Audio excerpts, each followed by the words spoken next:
मंडळी, अर्चना कापरे या आपल्या यूट्यूब चॅनलवरील मखमली मोरपीस या शृंखलेतील डॉक्टर दत्तात्रेय तापकीर लिखित भावतरंग या सदरामध्ये मी आपलं मनापासून स्वागत करते.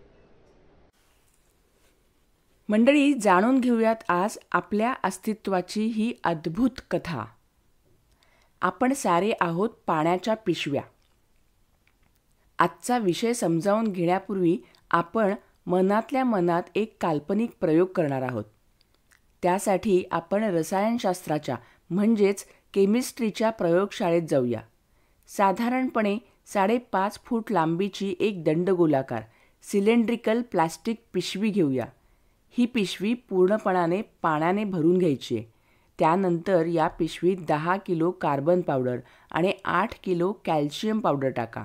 त्यानंतर लोह, मॅग्नेशियम आणि फॉस्फरस प्रत्येकी 1 किलो टाका. नंतर गंधक आणि आयोडीन प्रत्येकी अर्धा किलो टाका. सोडियम आणि झिंक प्रत्येकी पाव किलो मिसळा. आता पिशवीतील पाण्यात ऑक्सिजन आणि हायड्रोजन आधीच आहेत, तरीही प्रयोगशाळेतील सिलेंडरमधून आणखी काही ऑक्सिजन आणि हायड्रोजन वायू आपल्या पिशवीत सोडा. तसंच काही नायट्रोजन वायूसुद्धा पिशवीत भरा. एवढं सगळं झाल्यावर आपल्या पिशवीचं वरील बाजूचं तोंड दोरीने बांधून टाका. ती पिशवी थोडी गदागदा हलवा. आता एका चिठ्ठीवर सुवाच्य अक्षरात तुमचं नाव लिहा आणि ही नावाची चिठ्ठी या पिशवीवर चिकटवून टाका.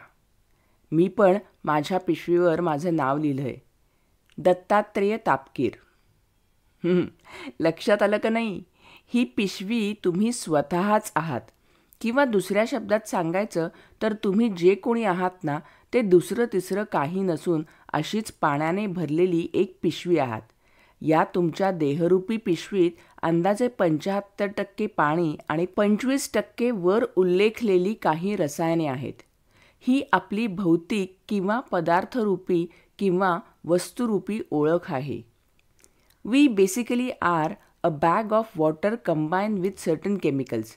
हे सांगण्यामध्ये काहीही खोटं किंवा अतिशयोक्ती नाही. हीच रसायनं आपला हाडामासाचा देह घडवितात. या सर्व रसायनांची अफलातून विविध मिश्रणं तयार होतात. सेंद्रिय संयुग बनतात, प्रथिनं किंवा प्रोटीन्स बनतात, तरतऱ्हेचे अवयव, इंद्रिय आणि ग्रंथी बनतात, स्नायू बनतात, विभिन्न प्रकारच्या पेशी बनतात, स्त्राव बनतात, हार्मोन्स बनतात. थोडक्यात सांगायचं तर तुम्ही आम्ही बनतो. काय तंतोतंत प्रमाणबद्ध आणि परफेक्ट आहे ना आपली ही पिशवी? सगळे अवयव आणि इंद्रिय अगदी जिथल्या तिथे कार्यक्षम. सर्वांचं आपापसातील नियोजन आणि सहकार्य किती भन्नाट आहे.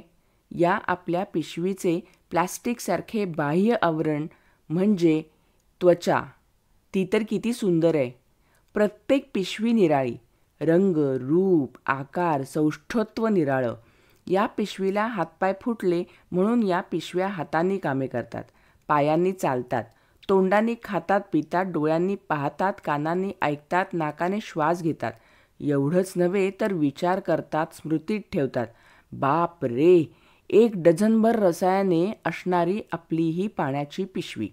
तिचा एवढा प्रताप, एवढा महिमा, एवढा गौरव. ही पाण्याने भरलेली पिशवी म्हणजेच पंचकोशानुसार आपला अन्नमय कोश, आपला जडदेह, आपले भौतिक शरीर. याच्या आधारे बाकीचे 4 कोश वास करतात. म्हणायला पाणी जास्त असले तरी त्यात 5ही महाभूते एकवटली आहेत. त्यात वायू आहे, तेज आहे, आकाश आहे, पृथ्वी तर आहेच आहे. त्यात मन, बुद्धी, चित्त, अहंकार, अंतःकरण यांचा मुक्त संचार आहे. वात, पित्त, कफ आहेत, सत्व, रज, तम आहेत, सप्तधातू आहेत, पंचवायू, पंच उपवायू, पंचप्राण, पंच उपप्राण आहेत, स्मृती आहे, प्रतिभा आहे, प्रेम आहे, वासना आहे, घृणा आहे, करुणा आहे.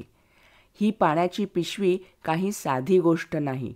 खूप गुंतागुंतीची आहे, सुंदर आहे, आश्चर्यकारक आहे, विलक्षण आहे, क्षमतापूर्ण आहे.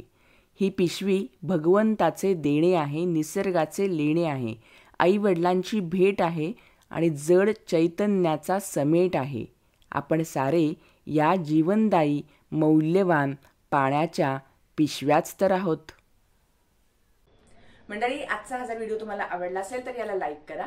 तुम्ही तुमचे मित्रमंडळी, आप्तस्वकीय, नातेवाईक आणि आपली पुढची पिढी या सगळ्यांना हा व्हिडिओ शेअर कराल अशी माझी खात्री आहे. आणि आतापर्यंत अर्चना कापरे या आपल्या YouTube चॅनलला जर तुम्ही सबस्क्राईब केलं नसेल तर लगेच सबस्क्राईब करा. पुन्हा भेटूयात पुढच्या गुरुवारी भावतरंगमधील अशाच एका तरल अनुभवासहित. तोपर्यंत हरिओम. सर्वम कृष्णार्पणमस्तु. धन्यवाद.